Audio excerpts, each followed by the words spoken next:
Saudara, tim gabungan Satreskrim Polres Subang dan Ditreskrimum Polda Jawa Barat meringkus 3 pelaku pencurian mobil pengisian uang ATM saat sedang melakukan pengisian di sebuah mesin ATM di kawasan Pusaka Nagara, Kabupaten Subang, Jawa Barat.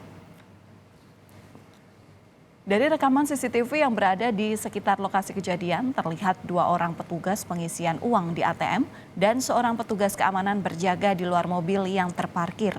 Seorang pelaku kemudian terlihat masuk ke dalam mobil dan langsung membawa kabur mobil beserta uang yang berada di dalamnya.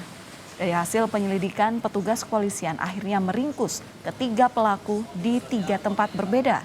Salah satu yang ditangkap merupakan petugas dari pengisian uang ke ATM dan sekaligus menjadi otak dari pencurian ini.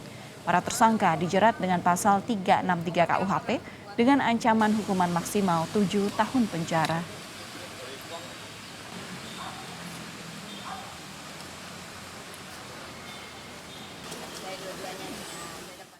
Di halaman BRI Unit Karanganyar, Kecamatan Pusaka Negara, Kabupaten Subang.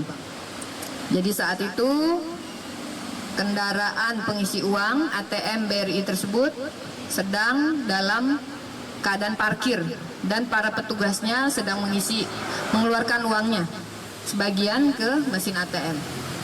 Nah, tiba-tiba para pelaku kemudian masuk ke bagian supir ya, bagian setirnya, kemudian langsung membawa kabur uang yang ada di dalam kendaraan tersebut.